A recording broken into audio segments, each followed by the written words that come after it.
한국 최고의 영화감독, 타임즈에서 뽑은 세계에서 가장 영향력 있는 백인, 베니스 영화제 심사위원장, 이름하여 봉준호.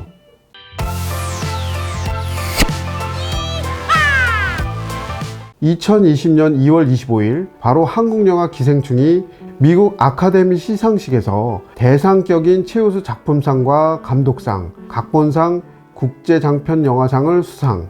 무려 사관왕이에요. 그것도 보수적이라고 소문난 아카데미 시상식에서요. 1년이 지났지만 아직도 그 당시만 떠올리면 소름이 돋고 마치 제가 상을 받은 듯 기쁜데요. 올해에도 한국 영화의 아카데미상 수상을 기대해봐도 좋을 것 같아요. 윤여정, 한예리 등의 배우가 출연한 우리 영화 미나리가 아카데미 시상식에서 수상할 것이다 점쳐지고 있거든요. 지난해 기생충과 같은 대이변이 올해에도 일어나길 바라보고요. 오늘은 기생충이 아카데미상 수상을 한 지 1주년이 되는 해인 만큼 봉준호 감독에 대한 영상을 준비했는데요. 그의 별명이 혹시 뭔지 아시나요? 바로 디테일 봉입니다. 왜 이런 별명이 생겼냐면요, 영화를 제작할 때 굉장히 많은 생각과 고민을 하며 동시에 소품 하나, 대사 하나, 배우의 몸짓 하나에도 굉장히 의미를 두거든요. 주로 카페에서 시나리오 작업을 하는 그는 한 번 작업을 시작하면 엉덩이를 쉽게 떼지 않을 정도로 고민하고요. 시나리오 속 배경과 인물, 카메라 앵글과 움직임 등 장면 하나하나를 콘티로 그릴 정도로 준비가 철저합니다. 그래서 탄생된 작품 중 하나가 바로 옥자예요. 극중 유전자 변형 대지인 옥자를 영화 속에 구현하기 위해 무려 100장이 넘는 스케치를 거친 끝에야 옥자의 밑그림을 얻었다고 하는데요. 사실 이러한 그의 스타일은 성격에서 비롯된 거라 할 수 있습니다. 학교에 다닐 때도 사고 한 번 친 적 없는 모범생이었고요. 굉장히 꼼꼼하고 조용했던 성격 덕분에 취미도 그림 그리기였다고 합니다. 봉 감독의 아버지는 미대 교수이자 1세대 그래픽 디자이너를 할 수 있는 고 봉상균 교수님인데, 그의 서재에는 해외에서 물 건너온 각종 디자인 서적, 우리나라에서 볼 수 없는 색다른 상품, 미대 학생들을 지도하는 데 필요한 모형들이 많았어요. 어린 봉준호 감독은 신기한 게 많은 아버지의 서재에서 그림도 그리고 책도 읽고 그러면서 시간을 보냈고요. 그러다 보니 그림이나 디자인에도 관심이 많았는데요. 영화 감독을 꿈꾸게 된 결정적인 계기는 영화 사운드 오브 뮤직을 보고 난 직후라고 합니다.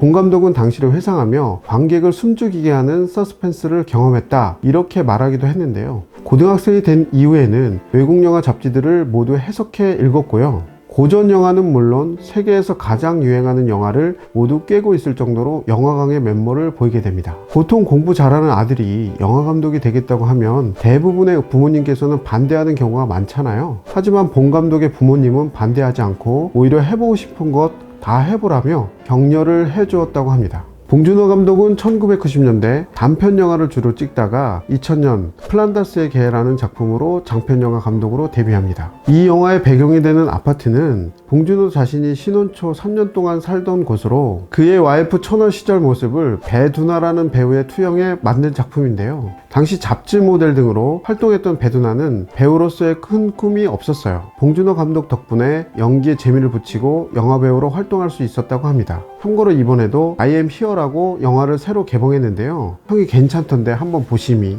플란다스의 개에 출연할 당시 배두나는 인기도 별로 없었고 영화 자체로 딱히 관객들의 매력을 끌만한 요소가 없어 아쉽게도 흥행에선 참패했어요. 이 영화를 본 전국 관객은 52,000명에 불과했는데요. 그렇지만 아파트 단지 내에 사라진 개를 두고 벌어지는 이야기라는 독특한 작품관 덕분에 평론가들이나 제작자들에게 좋은 평을 받게 됩니다. 당시 봉준호 감독을 밀어주던 차승재 전 사이더스 대표는 무게감 있고 진지한 작품을 가져오라며 주문. 이때 봉 감독이 가져온 아이템은 화성 연쇄 살인 사건을 다룬 희곡 날 보러 와요 였습니다. 봉준호 감독은 이 희곡을 영화화하자고 제안했고 그렇게 탄생한 영화가 바로 2003년 개봉한 살인의 추억인데요. 뒤에 들리는 이야기는 박찬욱 감독도 봉 감독처럼 영화로 만들려 했다고 해요.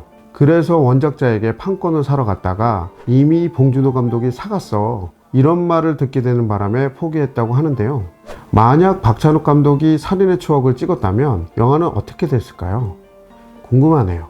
개인적으로 박찬욱 감독의 올드보이를 정말 좋아하는지라 그가 살인의 추억을 만들었어도 흥행하지 않았을까 생각이 드는데요. 어쨌든 살인의 추억이 개봉 당시 525만 명의 관객을 동원하며 흥행에 성공, 2003년 대종상에서 최우수 작품상, 감독상, 그리고 주연 배우 송강호는 나무주연상을 수상했습니다. 특히 이 작품은 2005년 미국에서 상영되기도 했는데요. 당시엔 단 한 개 극장, 3주간 상영에 그쳤지만 기생충이 아카데미상을 수상한 이후에는 북미 지역에서 무려 1000개가 넘는 상영관에서 개봉, 큰 인기를 끌었다고 합니다. 전 개인적으로 봉준호 감독 영화 중에서 괴물을 가장 좋아합니다. 한강에 괴물이 나타났다. 설정만으로 특이하고 재밌지 않나요? 이 영화도 하필이면 세상에 못 나올 뻔했어요. 봉 감독은 이 영화를 고등학교 때부터 구상했다고 하는데 직접 영화로 제작을 결심한 건 그로부터 오랜 시간이 흐른 2002년도였어요. 그때는 전작인 플란다스의 개도 폭망한 상태고 또 살인의 추억이 아직 개봉하기 전이라 제작자들은 다들 반대하기 바빴죠.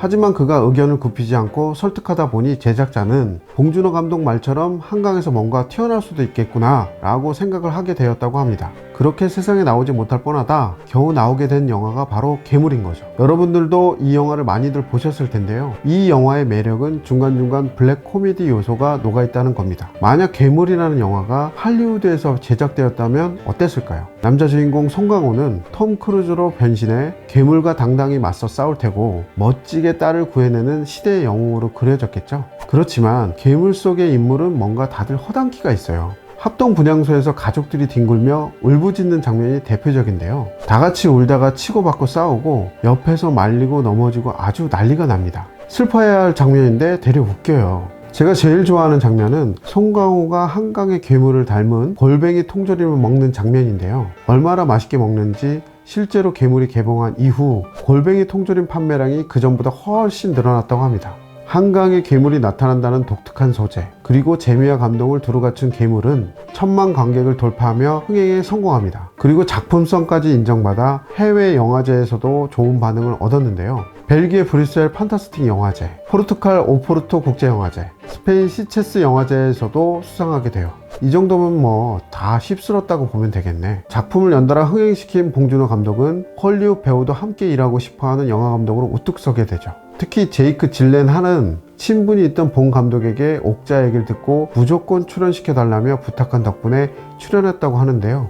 그 외에도 설국열차, 옥자에서는 우리에게도 친근한 배우 틸다 스윈튼, 크리스 에반스 등 유명 배우들이 출연해 화제가 되었습니다. 설국열차는 그가 2004년 홍대의 어느 만화방에서 설국열차라는 프랑스 만화를 읽고 언젠가 꼭 영화로 만들면 좋겠다 이런 생각이 들어 직접 제작하게 되었다고 합니다. 하지만 원작인 만화와 봉 감독의 영화는 거의 다르다고 해도 무방한데요. 꼬리칸에 사는 사람들이 앞쪽 칸을 향해 한 칸 한 칸 돌파하는 과정은 모두 봉 감독의 아이디어에서 나온 거라고 합니다. 봉준호 감독은 설국열차를 촬영하던 도중 부자와 가난한 자의 이야기인 기생충을 떠올렸어요. 그렇게 작은 아이디어로부터 시작된 기생충은 2018년 1월 배우 캐스팅에 돌입, 1년여간의 제작 기간을 거쳐 2019년에 개봉했는데요. 개봉 53일 만에 1000만 관객을 돌파하는 대기록을 낳았습니다. 기생충이 이처럼 인기를 끌게 된 배경은 사회 문제라 할 수 있는 빈부격차를 스릴러와 블랙 코미디, 풍자로 풀어냈기 때문인데요.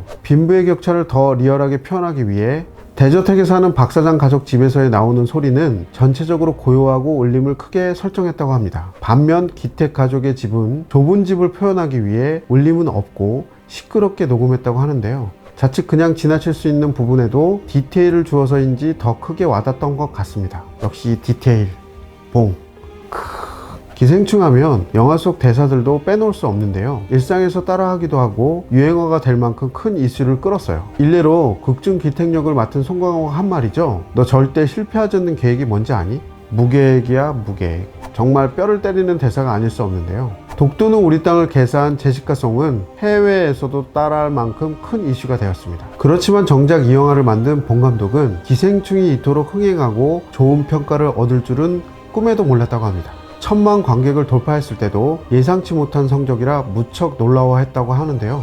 이처럼 발표하는 영화마다 신기록을 세우고 있는 감독이니만큼 그의 차기작에 대한 관심도 커지고 있습니다. 그는 그동안 여러 언론과의 인터뷰에서 실화 기반의 영화를 준비 중이라고 밝혔는데요. 대한민국 서울에서 일어나는 독특하고 무서운 사건을 다룰 예정이라고 해 더욱더 관심이 모아지고 있어요. 이거 언제 나온대요? 저도 모르겠는데 나오면 같이 보러 가실래요? 네, 좋아요. 그는 작품 구상을 하면 영화를 제작하고 대중 앞에 발표하기까지 굉장히 오랜 시간이 걸리는 것으로 유명합니다. 2013년에 개봉한 설국열차는 2004년에 처음 아이디어를 떠올렸고 2006년에 개봉한 괴물 역시 그가 고등학생 시절에 구상한 작품이라고 하는데요. 우리는 모두 목표를 갖고 있고 그 목표를 단시간에 이루고 싶어 합니다. 하지만 쉽게 되는 일은 없어요. 그만큼 정성을 들이고 시간을 투자하고 고민하고 연구해야 합니다.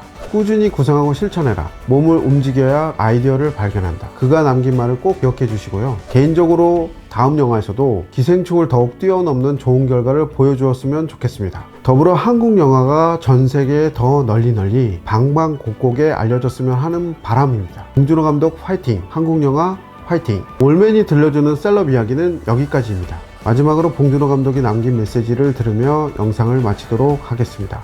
감사합니다.